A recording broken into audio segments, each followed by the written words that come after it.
15h32, c'est l'heure de retrouver Sophie Dulac pour Sophie fait son cinéma.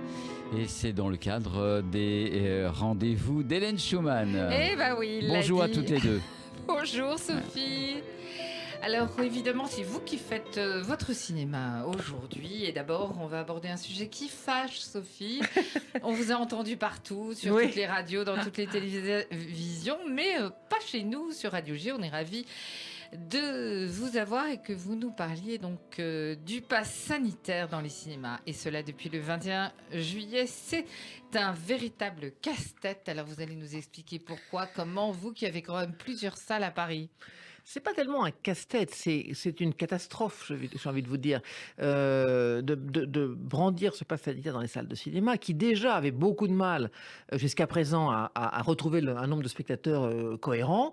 Et là, on a vraiment l'impression, alors on comprend pourquoi, je veux dire, encore une fois, on sait qu'il faut que les gens s'aillent faire vacciner, on comprend tout ça, mais on a vraiment l'impression que c'est totalement au détriment économiquement de toute la culture. On a encore l'impression que la culture est sacrifiée, encore une fois, que les salles de cinéma se portaient très bien jusqu'à présent, avant le 21 juillet, avec les masques, ça se passait très bien, les gens étaient très contents, ils avaient pris l'habitude, aucun problème, aucun cluster, et là, paf, on nous remet ça dans les pattes, et en plus de ça, on nous demande de faire la police en demandant les cartes d'identité, ce qui n'est absolument pas normal, on n'a pas le droit, normalement. Pas partout, si. Enfin, pour l'instant, dans les cinémas. Si, absolument. Bon. On ne peut pas se substituer à l'autorité publique, bon, c'est une chose. On se fait agresser verbalement par les spectateurs qui ne sont pas contents, on reçoit des mails de spectateurs qui ne sont pas contents, qui ne viendront plus chez nous parce qu'on applique la mesure, donc on tire sur le messager, et franchement, ça devient pénible, parce que ça fait 1 an et demi que les salles de cinéma, enfin dans le cas de culture j'imagine, s'adaptent comme elles peuvent à chaque fois à des nouvelles contraintes. Alors Sophie, vous êtes... Donc on perd beaucoup de spectateurs. Alors Sophie, vous êtes cinéma d'art et d'essai. Oui. Est-ce que c'est une mesure particulière ou c'est la même pour tous les cinémas ? Non, c'est la même pour tous les cinémas. Alors je sais que les gros circuits l'appliquent sans problème. Les salles d'art et d'essai, c'est un peu plus compliqué, on est un peu plus rebelle. Et encore au niveau de l'art et essai, chez moi dans mon réseau, on a perdu que 50%. C'est déjà énorme. Ouais. Mais par exemple sur les grands films de très grand public, comme je pense à Fast and Furious par exemple, deuxième semaine du film, qui est très attendu, hein, c'est pour les jeunes, etc., moins 90%. Je ne sais pas si vous vous rendez compte. Si. Camelot, par exemple, qui est un film très attendu, enfin qui était très attendu, on a fait plus d'entrées pendant les avant-premières que la journée même du mercredi, à elle toute seule. Donc c'est une catastrophe. C'est une catastrophe. C'est une catastrophe, voilà. Et donc je ne sais pas comment on va se relever de ça. On sait que l'été souvent est toujours difficile, il y a moins de monde, c'est normal, mais alors là, on voudrait tuer le cinéma, on s'y prendrait pas mieux, franchement. Hein. Alors Sophie, c'est vrai que on avait l'impression, en tout cas, qu'avec le masque, c'était suffisant. Alors pourquoi surinfecter les plaies en demandant... Parce que c'est une jolie formule. Ah, oui. C'est une jolie formule. En demandant un pass sanitaire, puisque au fond, on nous dit que le masque, ça suffit. Et alors, c'est quand même un peu curieux. D'aucuns disent que si vous rentrez dans une bulle sanitaire comme un cinéma en présentant votre passe, vous n'êtes plus obligé de porter un masque dans la salle. Bon. Ah ben ça, c'est applicable selon les salles. Alors parce voilà, que nous, exactement. Obligé exactement. C'est selon les salles, effectivement. Bon. Donc moi, je trouve que, très franchement, encore une fois, je ne râle pas contre la mesure ni contre le fond. Je râle contre la forme en permanence. Si vous voulez, quand il y a 6 mois, on nous a dit droit dans les yeux, je ne rendrai pas le vaccin obligatoire, et qu'on nous dit maintenant, si vous n'êtes pas vacciné, vous n'avez droit à rien, il y a quand même quelque chose qui ne fonctionne pas au Royaume de France. C'est-à-dire que, en fait, peut-être que le président Macron aurait dû nous dire il y a 6 mois, en fonction de l'évolution de ce variant que nous ne maîtrisons pas, peut-être que je serais obligé à prendre des mesures coercitives pour la vaccination, mais c'est pas pareil. On s'attend à quelque chose. Là, si vous voulez, c'est ou tout ou rien. Bon. Donc, effectivement, on rajoute des contraintes dans les salles de cinéma. Les salariés sont pas très contents d'être obligés, en plus. Oui, parce que c'est pas leur boulot. C'est pas leur boulot, effectivement.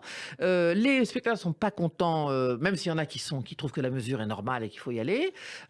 Et moi, je suis à la limite pas très contente non plus, parce que on rame. On est resté fermé très longtemps, on a eu du mal à récupérer nos spectateurs, les gens sont tous dehors aux terrasses, et tant mieux pour les restaurateurs.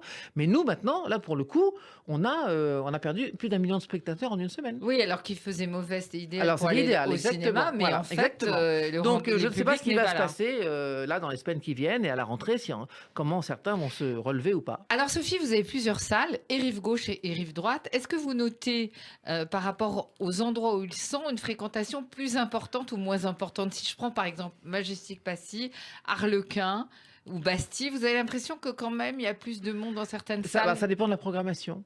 Effectivement, Passy est beaucoup plus n'est pas à essai, donc beaucoup plus grand public. Donc effectivement, on peut se dire qu'un Camelot au Passy va cartonner. En fait, non. En fait, non, malheureusement, c'est parce que les jeunes qui vont voir Camelot ne sont pas encore vaccinés, n'ont pas encore de passe. Ils vont pas faire un test PCR toutes les 24 heures pour aller au cinéma. Alors que l'Arlequin, c'est un public plus senior, déjà vacciné sans doute, comme le Reflet Médicis par exemple. Donc là, il y a moins de problèmes. Et puis c'est une programmation plus destinée à un public plus âgé qui déjà est vacciné. Et puis un peu plus exigeant. Et puis plus cinéphile, disons. Voilà, pas exigeant, mais plus cinéphile, plus pointu, effectivement, que ceux du Majestic Passy. Mais il faut respecter tous les publics. Hein. On en a pour tout le monde. Donc, en fait, si vous dressez un bilan, c'est une catastrophe pour vous? Ah oui, c'est une catastrophe. Pas que pour moi, pour l'ensemble du cinéma français. Parce que je regarde les autres salles aussi, je regarde les comparatifs. Donc, je vous dis, sur le marché national, entre le 14 juillet et le 21 juillet, on a perdu 1 million de spectateurs. 1 million, c'est énorme. Alors, comment on fait dans ces cas-là? Est-ce qu'on retarde les sorties prévues en passant les mêmes films, en se disant, bon, peut-être un film comme Camelot qui doit rester 3 semaines, est-ce que vous allez le laisser plus et retarder les séances? Alors déjà on a appliqué une mesure que beaucoup de salles de cinéma indépendantes ont appliquée, c'est la jauge de 50. C'est-à-dire qu'on a décidé, effectivement, dans mes salles, de faire tous les matins jusqu'à 15 heures des séances de moins de 50 personnes, donc 49 personnes. Voilà. Là, on ne demande pas de passe sanitaire. Les gens rentrent, ils viennent, ils font ce qu'ils veulent, ils viennent. Et après on repasse à la journée normale. Donc ça, déjà, voilà, c'est un petit geste qu'on fait. Et ça, c'est autorisé? Oui, moins de 50 personnes. D'accord.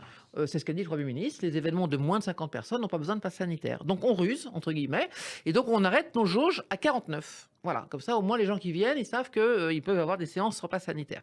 Après, pour la distribution, c'est plus compliqué parce qu'il y a quand même énormément de films qui arrivent sur le marché.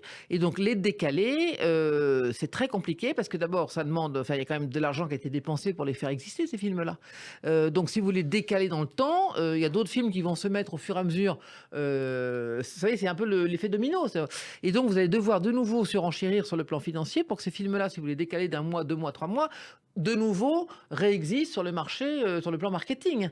Donc, c'est ça la difficulté. Donc, moi, j'en sors un le 25 août. On va rappeler le titre. Les sorcières d'Aquelarre. Un film espagnol. Absolument, de Pablo Agüero. Formidable film. Le 25 août, voilà. Normalement, c'est une bonne date. Alors, vous sembliez dire en antenne que c'était là où il y allait avoir le pic. Vous m'avez l'air bien renseigné. Écoute, j'écoute les news, hein, comme beaucoup de gens. J'entends beaucoup de médecins dire que pour l'instant, dans les hôpitaux, c'est très calme et que c'est trop tôt, qu'il faut attendre 15 jours, 3 semaines pour voir s'il se passe quelque chose, et que le pic de la pandémie sera certainement entre le 15 et le 30 août. Voilà. Donc, en fait, vous pensez reculer la date de sortie du film ? Non, pas pour l'instant.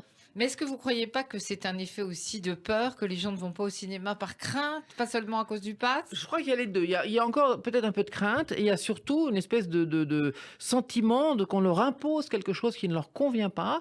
Et donc, ils veulent, c'est comme si tu fasses une forme de rébellion, consiste à dire, les salles d'arrêt d'essai, quand même, vous devriez ne pas appliquer cette mesure, vous devriez vous révolter contre cette mesure. C'est scandaleux de nous imposer ça et donc ne viennent pas. Boycott les salles, carrément. C'est un boycott de la part du public. Oui, absolument. Alors que ça devrait être malheureusement, nous, on est le messager, encore une fois. Donc, Par exemple, je prends la salle de l'Escurial que j'aime beaucoup, qui est une très belle salle. Comment ça se passe? La salle de l'Escurial, écoutez, j'ai regardé les chiffres ce matin, j'étais désespéré. Je voyais qu'à l'Escurial, on avait fait sur la semaine 450 entrées. C'est pas beaucoup. Mais c'est rien. Ouais. C'est rien. J'ai pas aucune de mes salles qui a fait plus de 1000 entrées. D'habitude, on est entre 1005 et 2000 entrées par salle. Là, on est à 450, vous vous rendez compte, sur l'ensemble. Donc, une journée complète de 14h à 22h sur l'ensemble de la semaine. 400 entrées. C'est-à-dire que c'est rien du tout, du tout. Donc, et moi, très franchement, je ne veux pas de subvention. Je ne veux pas qu'on vienne m'expliquer qu'on va me donner de l'argent pour faire ce que j'ai pas envie de faire. Pour demander des passes aux gens. Donc, laissez-nous travailler. Laissez-nous, avec les salles, les masques. Les gens étaient habitués. Ça se passait très bien. Vous voyez, donc, pourquoi venir, comme vous dites tout à l'heure, de nouveau... Surinfecter la plaie. Exactement. Alors, Sophie, est-ce que vous pensez qu'il va y avoir un mouvement de protestation de la part de vous et d'autres patrons de cinéma qui sont dans votre cas? C'est une bonne question. Pour l'instant, la Fédération française des cinémas indépendants a demandé des recours, a demandé des aides financières, voire même l'annulation de cette mesure, mais je pense qu'on ne l'aura pas.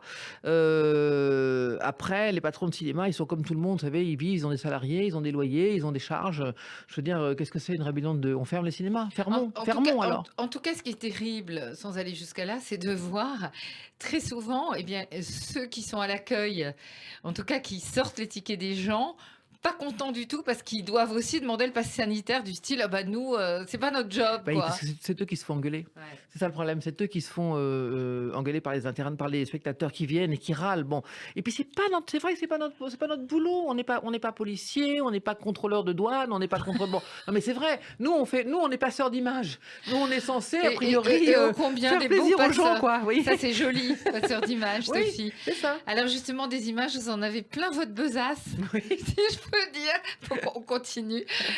Et Cannes, eh bien, il y avait un line-up, Sophie Dulac, Bah, très beau. Cannes, merci. On avait deux films à Cannes qui ont remporté, enfin en tout cas un qui a remporté le Grand Prix de la semaine de la critique. Ah C'est ouais. un premier film égyptien, complètement loufoque, je dois dire, qui s'appelle Feather, et qui est l'histoire d'un père de famille. C'est une famille assez pauvre, de femmes, 3 enfants, lui. Le père qui un jour disparaît, le père disparaît et va se transformer en poulet. Voyez-vous, voilà. Donc c'est intéressant, c'est drôle de voir un cinéma comme ça égyptien dont on n'a pas tellement l'habitude de voir des comédies un peu. Non, oui, un peu d'habitude, c'est loufoques. plutôt des femmes qui chantent et qui Ouais, se voilà. lamentent. Et donc c'est un premier film très réussi, je dois dire, et qui vient d'avoir donc le Grand Prix de la semaine de la critique et le prix Fipreschi, qui est le prix de la presse internationale. Alors ça vous donne quoi quand on a des prix comme ça à Alors, Cannes? ça donne, Une sortie plus, disons- si on peut dire. Alors disons que les exploitants, valorisé. voilà, les exploitants sont plus enclins à prendre le film parce que c'est D'accord. pas un film facile, hein, le film égyptien, Bah très non. franchement. Bon. Mais donc plus enclin. Et puis le prix de la presse internationale, bah oui, ça crédibilise le film, voilà, ça lui donne une aura, si vous voulez, qu'il aurait sans doute pas eu tout seul. Et puis l'autre film auquel on est très attaché à la distribution, et vous allez comprendre pourquoi. C'est le film de Shlomi El-Kabetz, le frère de Ronit El-Kabetz, qui a fait un film merveilleux en 2 parties, qui dure 3 heures, qui s'appelle Cahier Noir. Et en fait, il a filmé sa sœur, il a filmé toute la vie de Ronit, de ses parents, des films qu'elle a fait, des extraits de films pendant des années. Et donc on la retrouve sur l'écran grâce à Shlomi. Et c'est absolument émouvant, c'est merveilleux. On va le retrouver, je pense, d'ailleurs, dans le Au festival festival israélien. absolument. Je vous engage vraiment à aller le voir, c'est merveilleux. Et si on aime Ronit El-Kabetz comme moi, parce que c'était vraiment une amie et pour moi, on est bouleversé de voir cette femme partie trop tôt, qui est une actrice merveilleuse, sous les yeux de son frère, parce qu'ils Alors, étaient très proches tous les deux. Bien sûr, alors c'est comme vous disiez, c'était une amie, c'est une grande histoire. Vous avez quand même financé ses premiers films. La visite de la fanfare, enfin Avant Prendre Femme, il oui, me c'était- semble. Non, oui, avant Prendre Femme, absolument. Qui est son premier film. Alors en fait, elle est venue me voir pour la visite de la fanfare parce qu'ils n'arrivaient pas à se produire en Israël. Ils n'arrivaient pas à trouver de l'argent en Israël, le producteur. Donc elle est venue à Paris, Ronit, mais j'ai déjà raconté cette histoire plein de fois. Mais c'est pas grave. Et elle est venue me voir et elle m'a dit il faut absolument que tu rentres dans le film que je suis en train de faire, c'est fabuleux, tu vas voir. J'ai dit de quoi ça parle. Il me dit bah, c'est une fanfare égyptienne qui arrive en Israël et qui se perd. Je dis bon bah écoute envoie-moi le scénario. Oui, elle avait On va- toujours une manière de raconter. Moi aussi, je l'avais croisée, elle m'avait dit il faut que tu vois ce film. C'est un très mignon et C'est joli ça. film. Voilà. C'était assez Ouais. réducteur Ouais, voilà. comme synopsis. Bon, donc je lis le scénario avec Michel Zana qui travaille avec moi depuis maintenant 15 ans. Et donc, et dans ce scénario, forcément, il ne se passe rien parce que tout se passe à l'écran. Tout est à l'écran. Tout est fait par les Tout acteurs. est fait par les acteurs. Donc je me dis, mais qu'est-ce que Ronit fait dans un film pareil? Enfin, il ne se passe rien. Voilà, rien. C'est pas compliqué. Bon. Et donc, du coup, avec Michel, on se dit, bon, on va peut-être regarder quelques images parce qu'ils avaient déjà tourné quelques images en Israël. Donc, on regarde quelques images et je vois, je tombe sur la scène où ils descendent du bus C'est génial. en randonnion Ouais, comme ça. Ils se retrouvent perdus. Bon. C'est au milieu de nulle part. extraordinaire. Et quand ils arrivent dans le village où elle est là, on dirait Ava Gardner dans La Nuit de l'Iguane quand elle est sur le perron, etc. Ouais, c'est vrai. Et je dis à Michel, écoute, si tout est comme ça, il faut y aller tout de suite. Il faut y aller tout de suite. Bon. Et donc, c'est comme ça qu'on est rentré sur le film, qu'on a distribué, etc., qui était un café 500 000 entrées, premier film israélien. Incroyable. Et après, on a suivi Ronit sur son premier film, Prendre Femme, effectivement, qu'elle a réalisé avec Shlomi, et qui a très bien fonctionné aussi. Et comme beaucoup dans ce métier, dès qu'on nous, on se risque sur un premier film et qui marche très bien, le deuxième et le troisième, on nous l'enlève. Parce qu'ils demandent, Oui. parce qu'ils demandent des minimums garantis beaucoup plus importants que le premier, et nous, on n'arrive pas à suivre. Donc, du coup, il a été produit et distribué ailleurs. Oui, mais Bon, bon, c'est pas grave. c'était quand même Il a- déjà bien d'avoir la Bien visite sûr, de la fanfare. absolument. Voilà. Et on avait un autre projet avec Ronit, qu'on avait discuté à Cannes il y a quelques années de ça, qui était sur la Calas. On devait Ouais. faire un film ensemble. Et Elle malheureusement, aurait été elle aurait ouais. été absolument géniale. Génial. Et malheureusement, elle n'a pas eu le temps. Donc voilà, Cahier Noir de Shlomi. Alors El-Kabetz. ça vous relie à votre histoire d'amour avec le cinéma israélien, parce que c'est vrai que vous avez chaque année dans votre besace un film israélien. D'ailleurs, il y a un film qu'on verra qui fera l'ouverture Voilà, exactement. du festival israélien qui est Here We Are. Here Ou We ça va Are. peut-être changer de titre. On d'après ce cherche que un j'ai titre compris. différent, oui, on cherche un titre Ouais, différent My parce Kid, que peut-être. Here We Are, c'est pas évident. Non. Oui, c'est une très jolie histoire d'un père et de son enfant autiste. Voilà. De son fils qui est autiste, qui a une quinzaine d'années. Et c'est un très joli film, c'est plein d'émotions, c'est joli, c'est beau, et en même temps, ça touche ce problème de l'autisme qui touche tout le monde, hein. Il n'y a pas que dans certains pays. En Israël aussi, il y a des enfants autistes. Alors, on aime beaucoup Nir Bergman. Alors oui, surtout, voilà. hein. Broken Wings. Et donc voilà, là aussi, c'est très très conseillé parce que c'est pas dans le pathos. On n'est pas du tout dans le pathos. Au contraire, on est dans l'émotion, on est dans quelque chose qui vous touche de près et c'est très bien joué en plus, c'est merveilleusement bien joué. Alors Sophie, avant ça, il y a votre festival, votre Ouais. bébé, le Champs-Élysées Ouais. Film Festival. Je vois un petit oui parce que c'est début septembre. C'est- Et que... On l'a décalé en septembre, hein, du 14 au 21 pour être tranquille. C'est toujours au mois de juin d'habitude. Bon, on s'est dit on va le décaler un Tout peu. le monde décale tout. Hein. Voilà, résultat des courses, on va être soumis au pass sanitaire. J'espère qu'il n'y aura pas d'autres contraintes entre-temps, parce que sinon ça veut dire qu'on ne pourra pas le faire. Donc on fait tout pour le faire, en ce qu'on appelle maintenant en présentiel, n'est-ce pas, cette nouvelle formule Oui, très c'est jolie, ça. en présentiel. J'ai réduit un peu la voilure, on ne va pas se mentir, parce que j'ai pas du tout envie qu'on me dise au dernier moment, faut tout annuler, et donc de perdre beaucoup de choses. Donc on va faire c'est la 10e édition quand même, Hélène. Hein, parce que ça fait 10 ans, 10 ans déjà. Donc on va avoir 2 invités indépendants, dont Jim Cumming, qui est formidable, que j'adore. Et puis on va faire une très belle programmation comme d'habitude, quelques événements sur le rooftop, toit, ouais. voilà, toujours. On va même participer avec Publicis et avec Sotheby. Vous savez que la Tour Ouais. Eiffel va être enveloppée par Christo. Enfin, Christo maintenant est décédé, mais enfin, c'est l'enveloppement. concept. Le ouais. concept et avec JA comme photographe.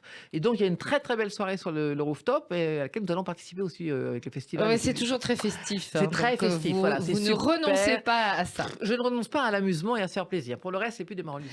Alors, vous avez choisi une chanson Ouais. et vous nous direz pourquoi vous aimez cette femme Ouais. qui vous ressemble un peu, je trouve. Sophie, une blonde qui a un certain talent. Un peu plus âgée que moi, quand même, je crois. Maintenant, oui, mais quand elle chante cette chanson, allez écouter, elle est très jeune. Pour une drôle de vie, j'ai des idées dans la tête et je fais ce que j'ai envie. Je t'emmène faire le tour de ma drôle de vie. Je te verrai tous les jours. Si je te pose des questions, qu'est-ce que tu diras? Et si je te réponds, qu'est-ce que tu diras? Si on parle d'amour, qu'est-ce que tu diras? Si je sais que tu m'aimes la vie, que tu aimes au fond de moi, me donne tous ces emblèmes, me touche quand même du bout de ses doigts. Ah, Sophie Dulac, c'était. Vous allez désannoncer, allez, je vous laisse. Alors Véronique Sanson, drôle de vie, je dirais pas que c'est un peu ma vie, mais enfin ça peut y ressembler. Et non mais surtout, moi j'adore Véronique Sanson depuis toujours. Et alors pour la petite histoire, je vais vous faire un aveu. J'ai été pendant une saison géo au Club Med. Ah, mais moi Imaginez-vous, oui, à Vittel. J'étais géo à Vittel. Ah, et là, Et j'étais à Vittel, moi c'était moins drôle. Et j'étais comment est-ce qu'on appelle ça, je vendais les carnets bars, tout ça. vous voyez, je- ouais, très Et bien. donc un matin, il y a Hôtesse. le hôtesse, voilà, merci. Et il y a le chef de village qui passe un matin, je vendais mes carnets bars, et qui me dit, tu sais chanter toi? Bah oui, comme tout le monde, enfin dans mon bain. Bon, ce soir tu fais le tiercé de la chanson. Ok. Donc je me retrouve, alors je me dis, bon, qu'est-ce que je vais chanter? Incroyable. Et je choisis une chanson de Véronique Sanson qui s'appelait Vancouver. Ah ouais, d'accord. Très Et belle. j'ai gagné tous les tiercés de la chanson, imaginez-vous. C'est pas Parce vrai. que je sais bien chanter, je chante, voilà, je chante. Alors en fait, voilà. Alors, vous voilà. étiez modeste, vous Alors, chantez très bien. Je chante très bien. Bon. Voilà. Et donc du coup, On va pas vous j'ai la demander. toujours adoré Véronique Sanson, j'ai toujours adoré ses titres, ses chansons, etc. Et notamment celle-là que je trouve, voilà, j'aime bien ce qu'elle dit dans cette chanson Drôle de vie, parce que c'est un peu ça, drôle de vie. Drôle de vie, ouais. On a une drôle de vie. Exactement. Donc Sophie, bah, de toute façon, on vous retrouve en septembre, Oui, hein, absolument. alors avec un invité. Absolument. On retrouve notre Sophie fait du cinéma fait Chaque son mois. cinéma chaque mois Ouais. avec un invité. C'est prévu dans la grille. On est ravis et on vous dit au mois prochain. Très bonnes vacances, Sophie. Merci à vous aussi, Hélène, On qui pense à vous, partez. ouais. On pense à vous pour tous ces films, Oui. ces Et cinémas. puis allez-y au cinéma, Voilà, allez-y, on va parce dire que, aux auditeurs, franchement, allez dans les salles de vous savez, c'est Sophie. ce que disait. L'Arlequin, le Reflet, L'Escurial. Majestic Passy, l'Escurial Voilà. et le Reflet Vous Bastille. savez, c'est la phrase que le général de Gaulle disait à mon grand-père, que vous aimez beaucoup, Hélène. Ah oui. Visez plus haut, il y a moins de monde. Allez, moins de monde, Voilà, donc- mais plus de monde dans les Oui, salles. mais passez au-dessus de ça, de ce pass. Alors, allez-y, parce que le cinéma a besoin de spectateurs et les films aussi. Et puis, vous ne le regretterez pas. Il y a de très beaux films en ce moment. Allez, on va au cinéma. Allez, Au bonnes revoir, vacances à Sophie. tout le monde.